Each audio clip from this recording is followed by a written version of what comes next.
오늘 엄마가 죽었다. 아니, 어쩌면 어제였는지도 모른다. 어머니의 장례식 날 담배를 피우고 밀크커피를 마신 주인공 메르소.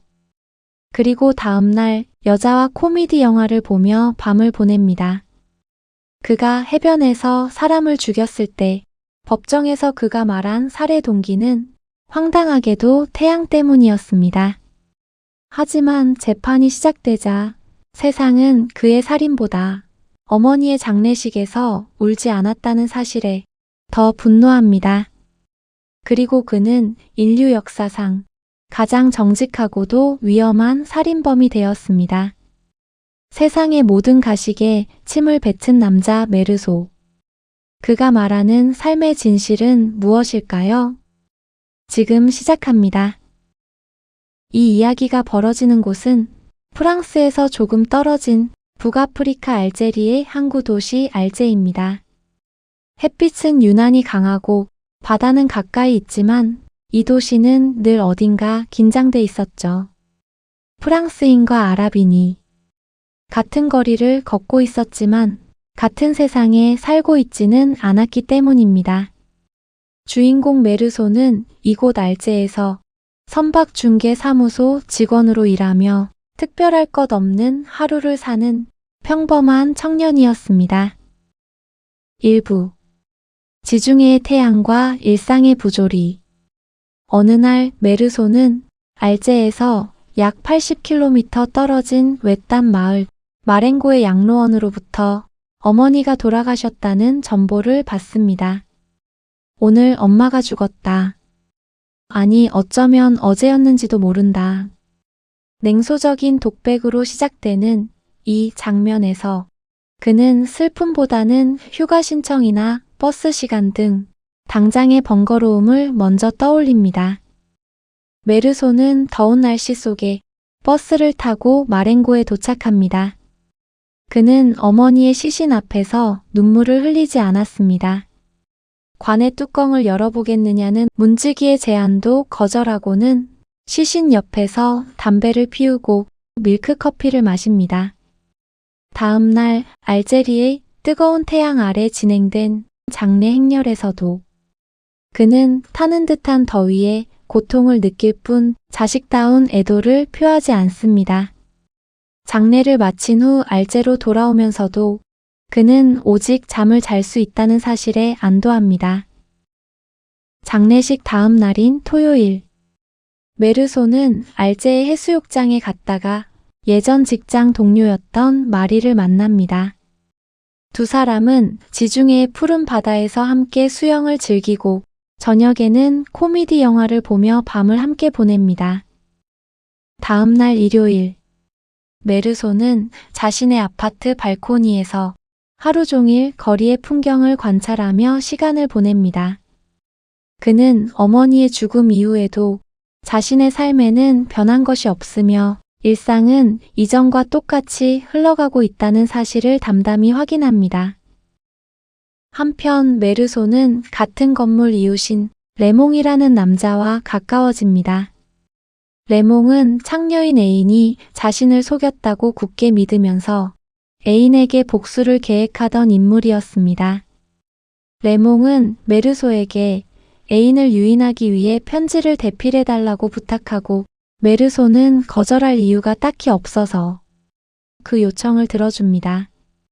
그리고 메르소는 또 다른 이웃인 살라마노 노인이 늙고 병든 개를 학대하면서도 깊이 애착을 느끼는 모습을 지켜보며 인간관계의 묘한 양면성을 목격합니다. 그 후 마리와 즐거운 시간을 보내던 메르소는 레몽의 방에서 비명소리를 듣습니다. 레몽은 편지로 유인한 자신의 애인을 때리고 있었고 신고를 받은 경찰이 출동합니다. 메르소는 또다시 레몽의 부탁으로 경찰서에서 그에게 유리한 증언을 해줍니다. 며칠 후 살라마노 노인은 자기 개를 잃어버리고 깊은 슬픔에 빠집니다. 메르소는 노인의 울음소리를 들으며 문득 어머니를 떠올리지만 곧 평소처럼 잠이 듭니다.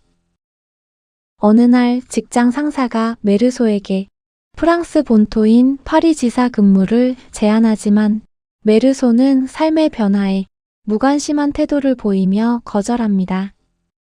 그리고 마리는 그에게 결혼하고 싶은지 묻습니다. 메르소는 너가 하고 싶다면 해도 좋지만 그것이 중요한 일은 아니라라고 대답합니다. 그는 감정적 유대나 사회적 성공보다 현재 자신의 감각적인 상태에 충실할 뿐이었습니다. 이후 메르소와 마리는 레몽과 함께 레몽의 친구인 마송이 해변 별장으로 놀러 갑니다. 알제 근교의 지중해 해변에 내리쬐는 태양 아래서 메르소 일행은 레몽이 전에 때렸던 바로 그 애인의 오빠를 포함한 한 아랍인 일행과 마주칩니다. 그들은 아랍인들과 가벼운 싸움을 했고 레몽은 칼에 찔리는 부상을 당합니다. 상황이 일단락된 후 메르소는 홀로 해변을 걷다가 아랍인 중 한 명과 다시 마주칩니다. 이마를 찌르는 듯한 강렬한 햇빛과 열기 속에서 메르소는 극심한 육체적 고통을 느낍니다. 그때 아랍인이 꺼낸 칼날에 햇빛이 반사되어 눈을 찌르자 메르소는 자신도 모르게 권총의 방아쇠를 당깁니다. 한 발의 총성 이후 메르소는 쓰러진 육체에 대고 4번 더 총을 쏩니다. 그것은 불행의 문을 두드리는 5번의 짧은 노크였습니다. 2부 재판과 사형 그리고 부조리의 자각. 메르소는 체포된 후 알제의 예심 판사에게 신문을 받습니다. 판사는 십자가를 들이대며 회개를 종용하지만 메르소는 나는 신을 믿지 않는다고 말하며 냉담하게 반응합니다. 판사는 그를 이해할 수 없는 인물로 규정하고 적그리스도라 부르기 시작합니다.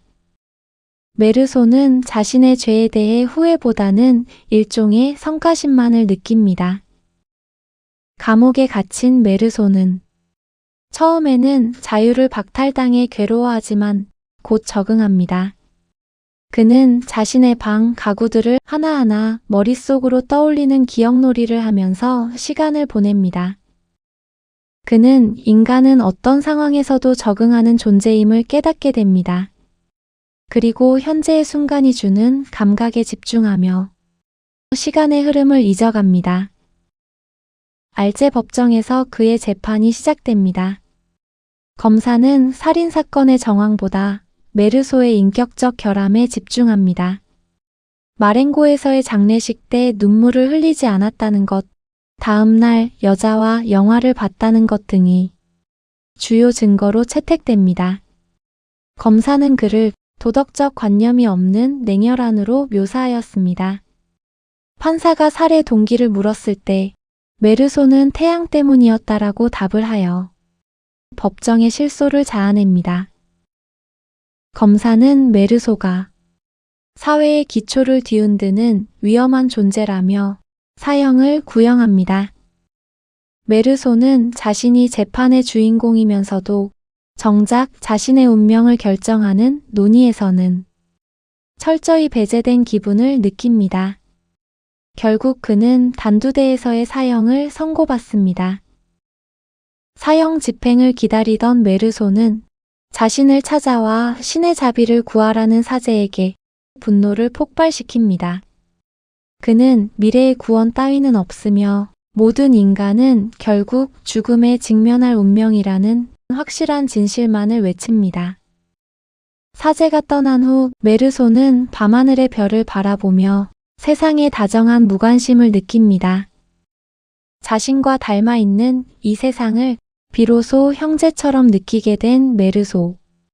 그는 자신이 행복했었다는 것과 지금도 행복하다는 것을 깨닫습니다.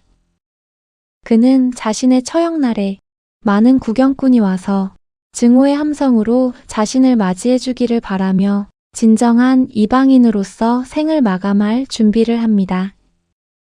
여기까지 알베르 카뮈의 이방인이었습니다. 감사합니다.